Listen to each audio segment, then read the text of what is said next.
Does the train only pass once? Welcome to the Together for Victims podcast. A journey by train around Europe through the complexities of coordinating and harmonising support services for victims of gender-based violence. This journey, shaped by Victim Support Europe, the leading European organisation advocating for the rights and services of all crime victims, explores how 11 partner organisations in the Together for Victims project are working together with one goal: improving services for victims of gender-based and domestic violence. Our Together for Victims podcast takes listeners on a rail journey through 7 countries: Belgium, Croatia, Cyprus, France, Lithuania, the Netherlands and Portugal. And the journey doesn't end there. It will cross even more borders. Hello, and welcome to Together for Victims. I am your host, Anna, and today we're talking about something that might sound simple: learning from each other, but which can have real powerful impact when it comes to helping victims of gender-based and domestic violence. This episode comes from Lisbon, Portugal, where I spent 3 days witnessing a study visit firsthand at the hospitable and very comfortable offices of Victim Support Portugal, above. One of the most inspiring ways they're doing this is through study visits, trips where professionals from different parts of European countries meet, share experiences, and see firsthand how to provide support. To tell us more about these exchanges, I am joined today by Bruno from Victim Support Europe and Emilija from Klaipėda Social Psychological Support Center, one of the project partners. Welcome. Hi, it's a pleasure being here. Thanks for having us. It's a pleasure having you.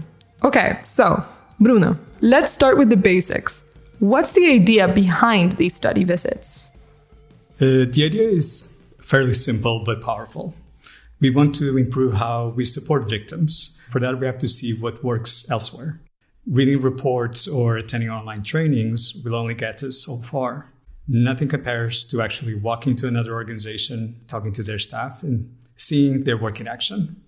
We're very much interested in observing, listening, and having an exchange of what everyone is doing, seeing how they run their helplines, how they organize shelters, or how they train their staff, to be sure, and seeing how they're responding to their personal circumstances and gender-related issues. So it's not about copying what others do, but getting inspired by it, right? Exactly. Every country has its own context, and we can all learn from each other in one way or another. Even with very small things, the small things can have a huge impact. We discuss things with our direct counterparts in other countries, people who work with victims or advocate for their rights. But we also get to meet with political figures, representatives from the justice sector or law enforcement, also trying to understand how they act, how to think, what's the rationale behind how they make decisions and their practices. All of that helps to distance ourselves from what we know or what's on paper and actually try to consider and observe more other alternative approaches to support. I like that. The idea that good ideas travel and inspire. I like that. Yeah, and it's not just about learning from the best. It's all about mutual learning, right? Everyone brings their own experiences. And during these visits, we have conversations, ask questions, and share our challenges. It's very open and collaborative. And how do you decide where to go? Well, we first identify countries by conducting our own research first and having internal exchange with colleagues who have already traveled to these places. And then based on that, we try to identify which countries have strong or promising practices or doing things that are really, really good for victims of domestic or gender-based violence. That could be, for example, a new way of coordinating between police and social services, or how a center welcomes victims so they feel safe from the moment they arrive. We basically then, once we identify a country, we reach out to the contact person and inquire if they're interested in showing their practices. And we also offer something in return. We are a very diverse group of 11 organizations representing 7 EU countries, and we use that to our advantage. The organizations who host us take much inspiration from the project and also treat our visit as an opportunity for international exchange and networking opportunity. Once we identify hosts and work out all the logistics, around 20 professionals take part per visit. Under 2Gether4Victims, we've visited 4 countries so far: Spain, Germany, France, and now Portugal.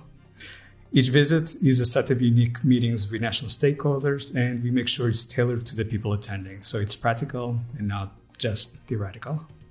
And diversity of perspectives is equally important. We meet with NGOs, social workers, professionals working in shelters, prosecutors, police officers, civil servants, and many, many others.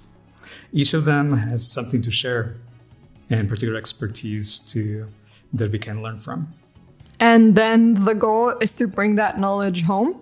Exactly. What people learn during these visits feeds directly into how we develop new tools and trainings. 2Gether4Victims is a powerful and innovative project. When we first introduced our tools and gender-sensitive approach, professionals from other countries are keen to hear more about them. We, as a consortium, on the other hand, get to step outside of the project bubble as well.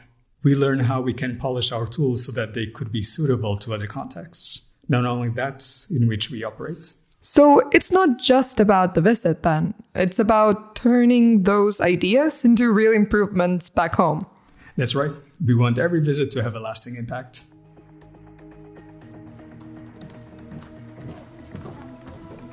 So we work with the police. This is a specialized police. We only work with domestic violence. The victims stay in here, and then we became to the victims and goes to our office. Nice. That's good. My name is Iris Almeida. I'm a psychologist. So, Professor, what happens exactly in this room? We do the interview with the victims, and we do a support to the victims. For example, when the victims are crying, are in crisis, we do the intervention with the victims in this space with the shares and try to listen to the victim and stabilize the victim to go to talk with the police, with the prosecutors, with the judge. We talk about, explain all process, the rights of the victim. We do a work with the victim and try to prepare the victim to all the domestic violence process. Yeah. This is called future statements for the victim, and we explain the victim who was at the room. For example, this is the judge, the technical, the lawyers, and me, psychologist, and the victim staying there. And I explain all the things to the victim. This is what kind of work we do. We have about stalking to give the victims what is stalking. Sometimes victims don't know what is stalking, the rights of the victims. It's amazing how inclusive you are. We try to have this kind of work for the victims too. That's amazing. Yeah. Thank you. I'm going to read them later. Yeah, there's here violentometro, which essentially is a thermometer that measures violence in a way. Of course, it's a metaphor, but it says what different degrees of violence and when you should be aware of what could possibly come next and be careful.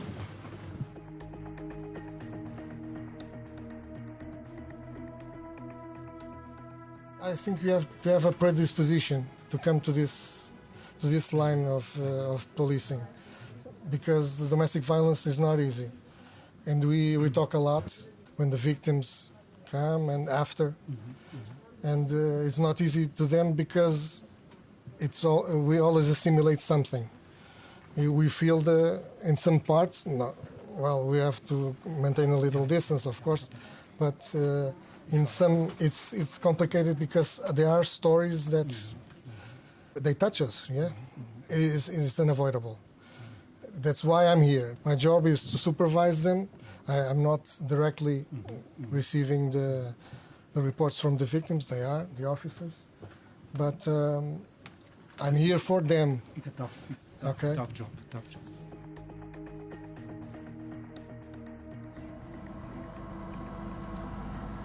If you guys are hearing some background noises, that is because I currently find myself in a bus. We're coming back from doing some field work. Honestly, these last couple of days have been something else. Inspiring. I learned so much. And but now I'm curious what others have learned. So I am here with Miran from Victim Support Croatia. Hello. And I have two simple questions to ask him, which are, the first one is, Miran, have you heard anything that inspired you during these days? Well, thank you for the question. I would say more than yes. I would say the persecution that we visit today in Lisbon have shown us how the support service for the victims can be more effective, achieve the justice, and yet try to minimize the traumatization and the victimization that they have. That's definitely. And since my expertise always goes in the field of police, who are the first one to approach the victim, I really like this experience that I just received a few moments ago in this special police station, where I saw that very committed police officers wants to work with victims together with one NGO like a PAV, and they're working together. I saw this synergy in working for the victims and on her behalf. Mostly it is the female victims of domestic violence. So this is something that really impressed me in this very cold justice world, because I'm always also have this legal background, and I know how the legal background and the justice system can be cold to victims.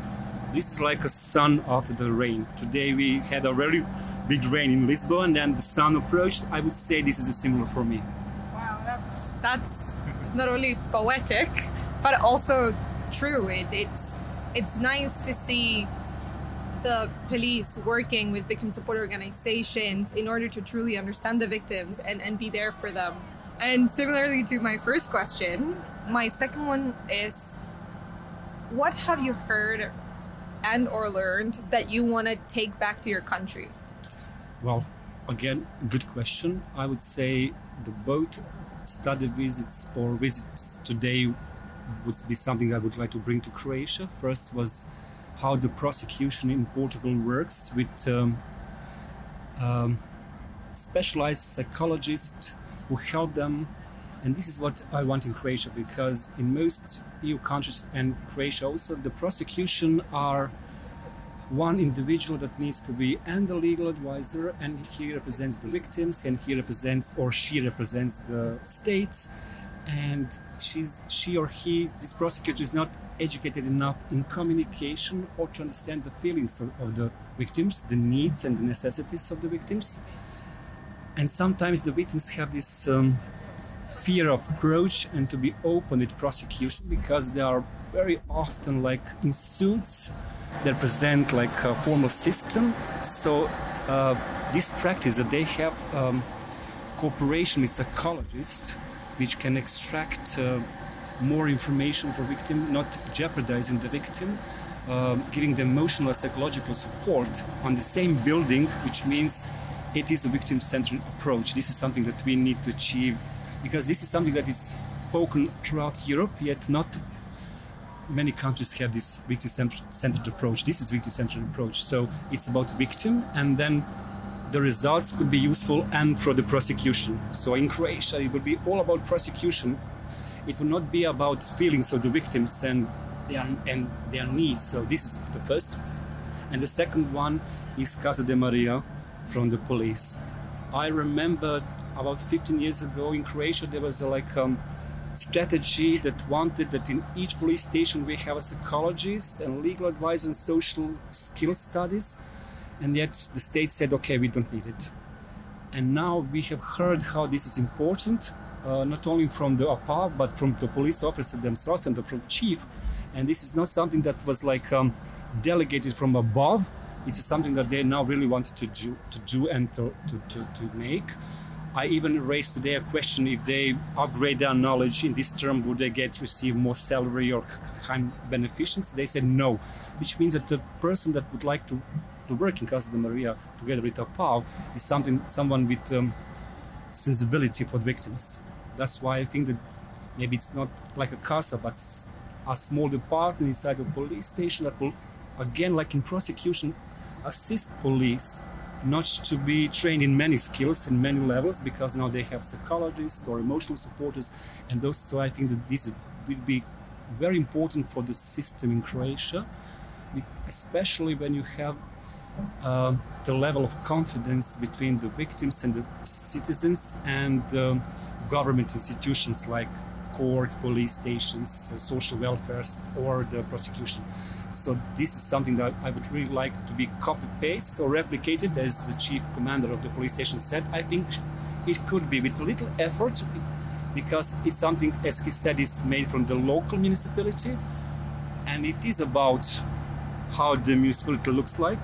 Is it about too many crimes, not too many crimes, and which kind of crimes? I think this would present a good change in Croatian legal system, definitely. That's super interesting. It's like bringing back the human aspect to the process, I guess. Thank you so much for answering my questions. It's really nice to hear someone else enjoyed this trip as much as I did.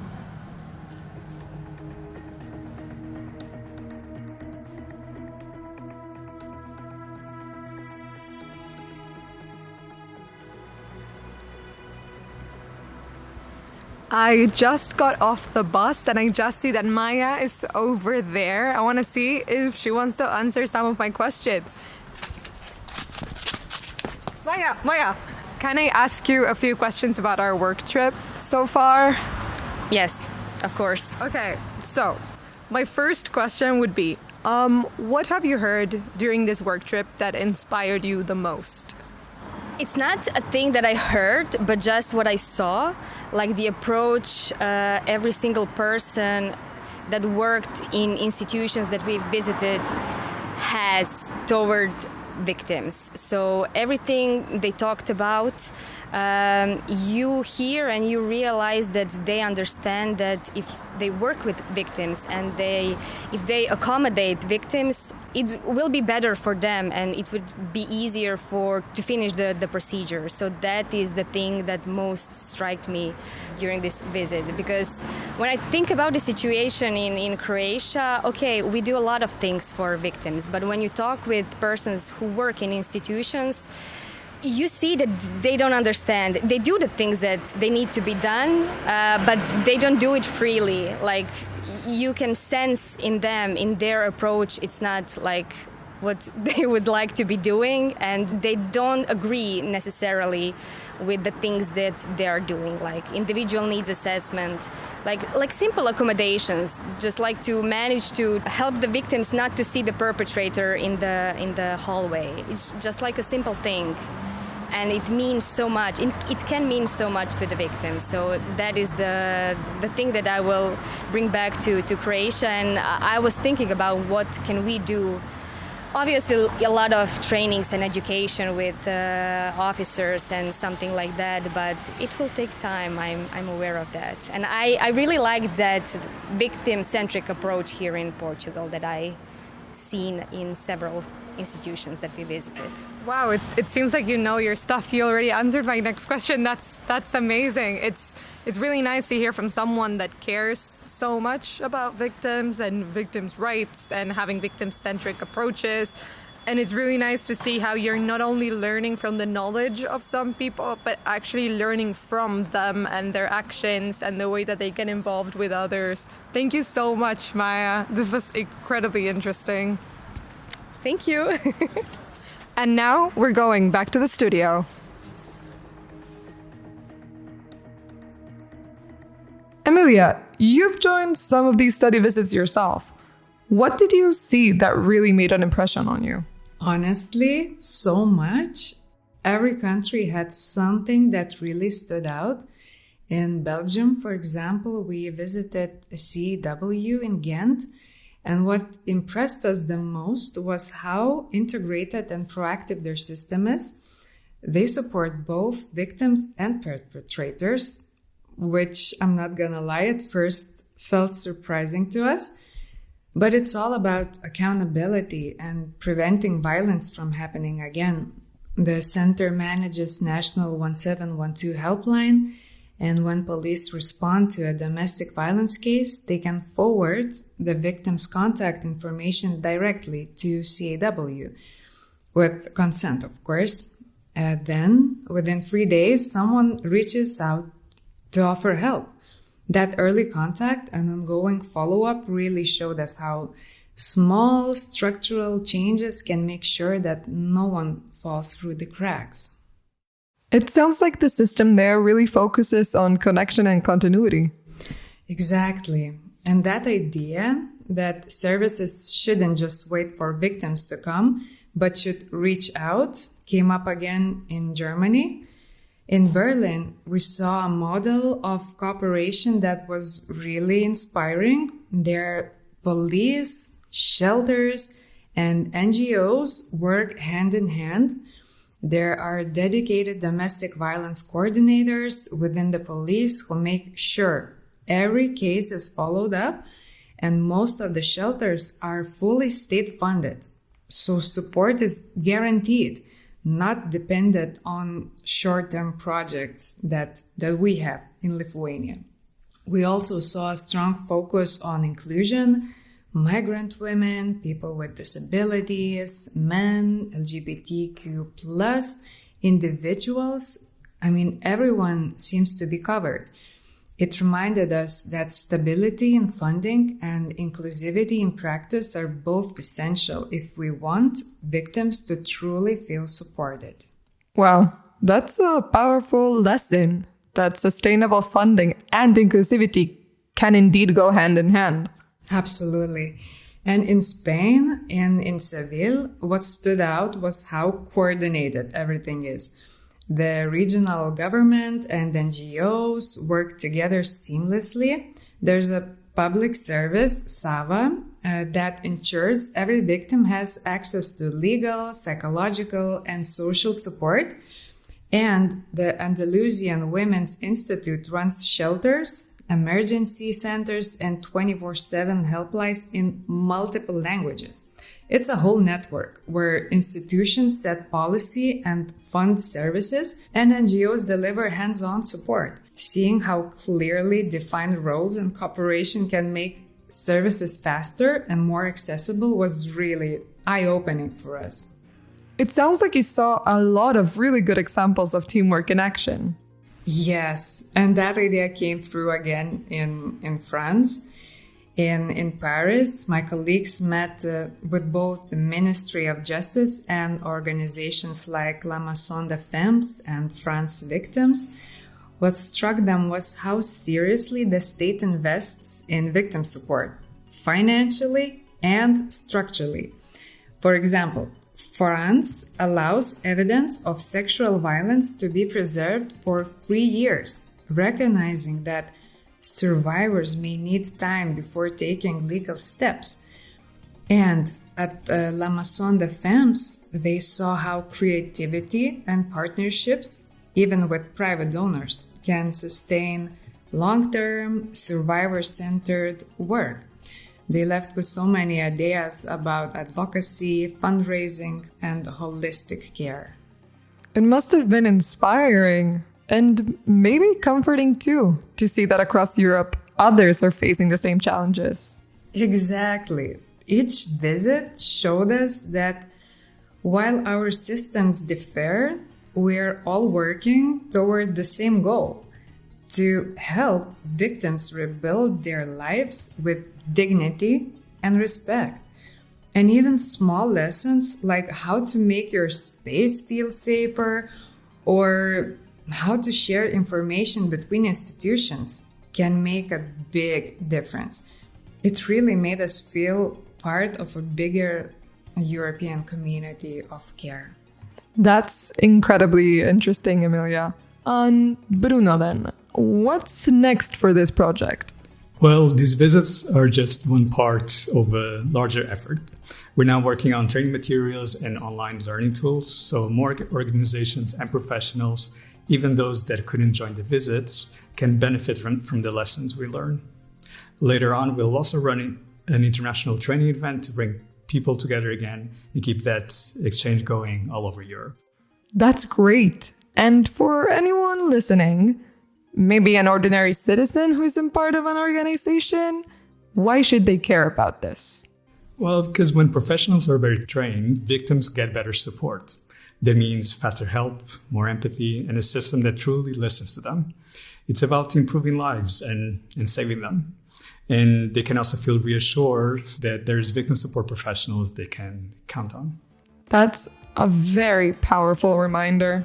Thank you both for joining me and sharing this story. It was great to be here. Thank you for having us. And to our listeners, if you'd like to learn more about the Together for Victims project or Victim Support Europe, check the links in our episode notes. Until next time, stay safe, stay kind, and remember, we can make a difference when we learn together. Does the train only pass once? You're listening to the Together for Victims podcast, focusing on gender-based violence services. This podcast was produced by the Together for Victims project, led by Victim Support Europe in collaboration with 10 partner organisations and funded by the SURF programme of the European Commission, co-funded by the European Union. Views and opinions expressed are however those of the authors only and do not necessarily reflect those of the European Union or the European Commission. Neither the European Union nor the granting authority can be held responsible for them.